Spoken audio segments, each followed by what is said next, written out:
Hey Homo sapiens and Marbites, it's me, Rogue Marby Scott. Welcome back to the welcome back to the channel.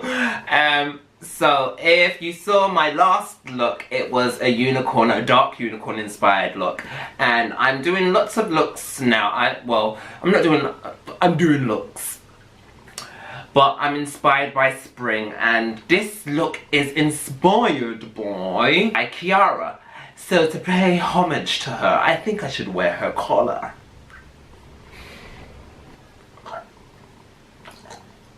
So yeah, got the collar on. Clearly my neck is smaller than my dog's. So yeah, this is inspired by Kiara, and we were walking out in the snow because it's snowing here in the UK right now, and it's pretty bad in like almost every other place that I know. So I was inspired by spring and obviously Kiara, and I just liked the whole cherry blossom look, and so I've just decided, you know, I wanted to use lots of pinks, and I didn't think that as a dark skinned person or a dark skinned guy or woman that pinks could look really good. Now, depending on your skin tone and your undertones, that's a whole different story.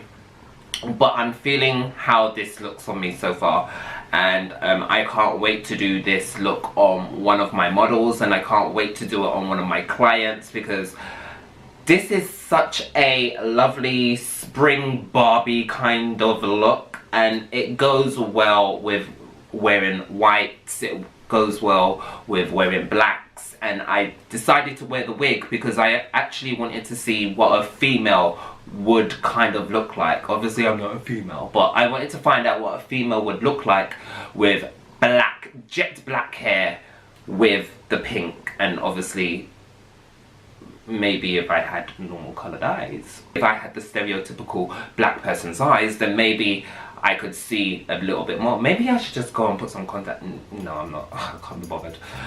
So, this is a look, and yes, I hope you enjoy. So before we go into that white, we're going to get rid of the creases in my concealer, and now we're going to go into the white. Now, this is going to be a 3-part kind of eye look before we blend and stuff. So first I'm going in with the white from the Tropicana palette from BH Cosmetics.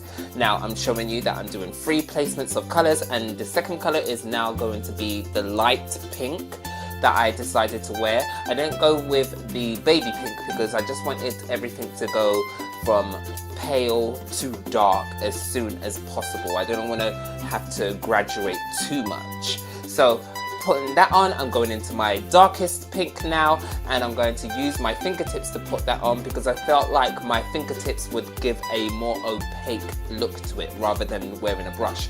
I don't know what that is all about, how skin decides to, how skin decides to pick up more pigment than a brush, but whatever, it does what I needed it to do, so that's why I'm doing that. Now we're going on with that baby pink shimmer look, and I'm just going over that initial first pink that I put on, just because it just didn't gradiate the way that I wanted it to. So if you do this look, maybe try it with that second pink in the second pink section that I put on. Now I'm using this eyeshadow just to blend out, and this is from the 120 palette, just to blend out and, you know, give like a little gradation, give it a kind of I want to say transition color, but it's not really a transition color because I didn't use it first. Going into that pink now, and I'm going to use that on my outer corner eyes as well as on top of my brow bone. And if you haven't guessed already, this video has been sponsored by Echo Falls. No, it hasn't really. I'm just drinking Echo Falls.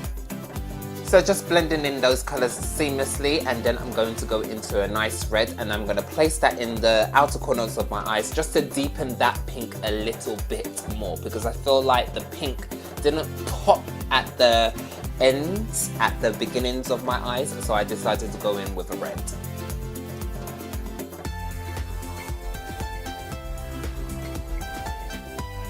Now I'm just going to line my eyes with some white eyeliner. It is a semi-permanent white eyeliner from LA Cosmetics. So that's just for your reference. So I'm just doing this because I want this whole look to look pretty and springish, but you know when people kind of look a bit sick sometimes? I don't know, it was my vision, kind of sick but pretty at the same time, kind of malnourished, I don't know, I can't, yeah, whatever. Anyway, going back into that palette, and then I'm going in with that white just to place more white shadow underneath my waterline.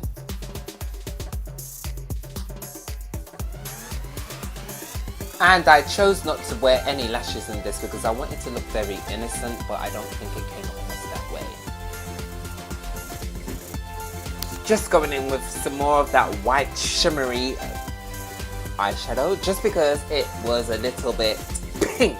So I want it to be a bit more white in the inner corners. So right now I'm doing my foundation routine, and I decided to show you more than I usually do when I do my foundation routines, basically, just because I wanted to let you see exactly how I put it on, apply it on properly, and obviously this is sped up, but I wanted you to see how I would normally do it. So normally I would do one half, make sure that that half is perfect, and then go on to the next half. And I don't really use much foundation depending on the foundation that I'm using. So the foundation that I'm using in this video it's called Vital, and you will not believe it, but it only costs £2.99. I don't know how much that is in American money, but it's £2.99, and it doesn't oxidize, it blends in seamlessly with my skin tone, and I'm absolutely happy with it. So I'm just placing like small little dabs like I just showed you there, and I'm just placing that all over my face before I decide to highlight, because I'm not going to contour in this video at all, because I just wanted to look like me but not me in this video, in this look. So I'm just using some concealer under my eyes, really pale, because I wanted to give that whole innocent and refreshed look underneath the eyes as well.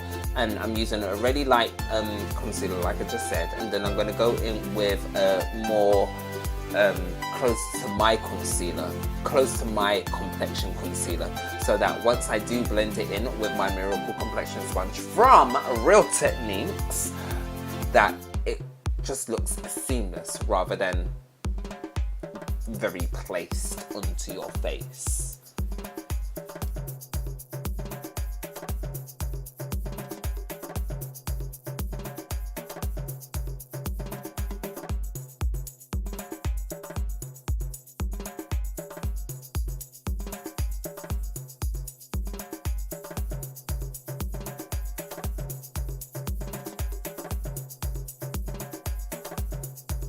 So can you see, by layering those concealers, the blend is so much more natural.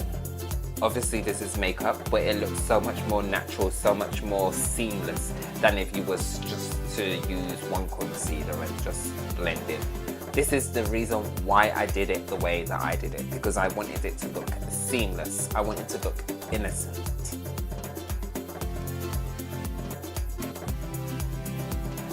Going on to a little nose highlighting, and that's all what I'm doing, and just a little bit of my forehead, and obviously I'm going to blend that out.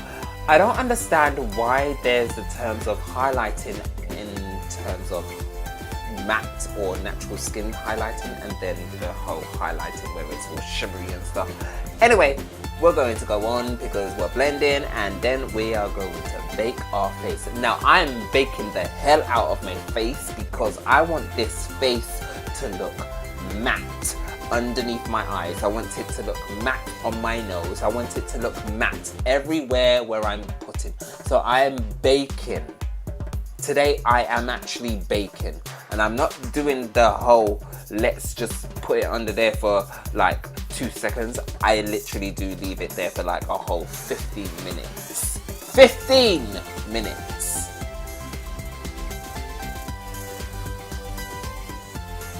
And just remember, Marbites, when you're baking, make sure that the bake is even. You don't want no blotchiness because that will show up on your skin.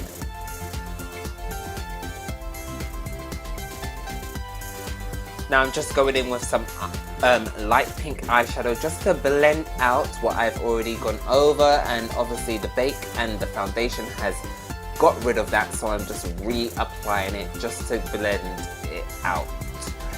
The bake helps because it softens the look. Baking my chin, and then I'm going to bake my jawline. I want my jawline and I want my chin to kind of look very androgynous in this look. You don't need to do that.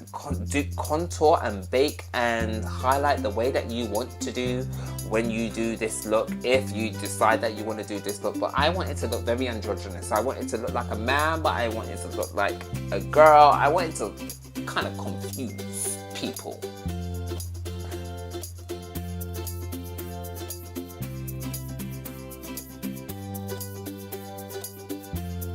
We are now going in to use some blush from Sleep Cosmetics. We're going to give that little blush. Some summery, no, not summery, springish blush to the face. We want to look kind of, you know, innocent and blushy and flowery and all sorts of cherry blossoms all over the face with the matteness.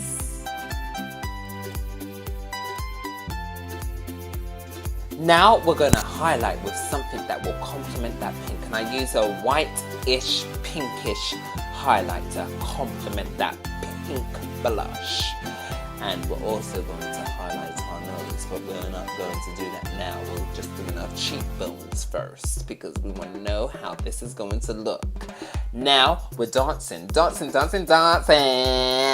Hey, cleaning my lips before I go on to what I'm going to do on next. What am I going to do next? I'm going to show you. I'm going to tell you. I'm going to do my lashes. Now, I do regret not wearing false lashes in this look. But, however, I do feel like not wearing them made it look a little bit more innocent. Like a girl who is not a woman yet. This is what I kind of want it to look like.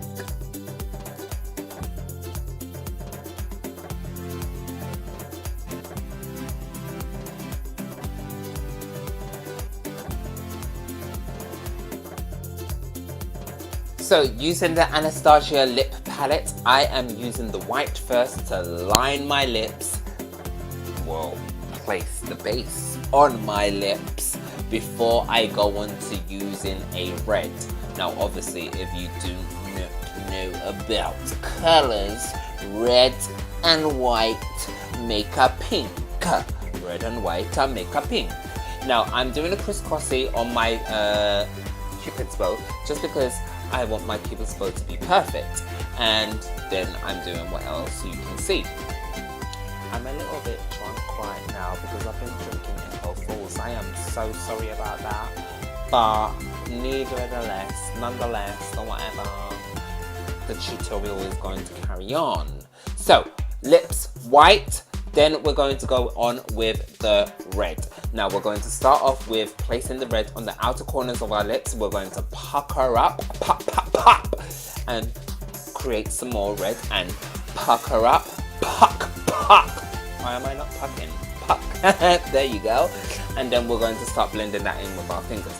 Now, you blend that with your fingers, and then you're going to want to, because you want the middle of your lips to look a bit more whiter than whatever. You want it to kind of match the inner corners of your eyes. So you're going to go in with that white and you're going to place that on your lips in the middle. Blending. The warmer your fingers, the better. I'm really cold right now because it's snowing, but just keep blending. And it is pretty much the end of the look before I decide I'm going to do my brows, because when I do my brows, when I'm doing them here, I am putting white eyeliner over my brows because I want to give that kind of, you know, blossom look, and I want them to look grey-ish. Brush that in to my brows, Then I'm going to go in with some more highlighter because you can never have too much highlighter. So I'm going to do my cheeks, and then I'm going to do my nose, and pow, look, wow! I'm going to do my cheeks, and then I'm going to do my nose a little bit, and then I'm going to do my lips, and that is the look! God damn it.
So that's how I got the look, guys. If you're willing to subscribe, please do. If you want to know how I got the rest of the look other than the eyes, because I am planning on splitting this video in two, go check it out. It will be up immediately after this one. So why do I keep looking at the bloody monitor? See, this is the problem when you get new cameras. You can't stop looking at yourself. I have a mirror right here in front of me, and I ain't even looking at that. I'm looking at the monitor. Anyway, so hopefully I do split this up in two. If I don't, then oh well. But I suppose if you've watched this far, you know if I've split it up in two or not. And I'll see you in the next video. Bye. Rogue Marby Scott.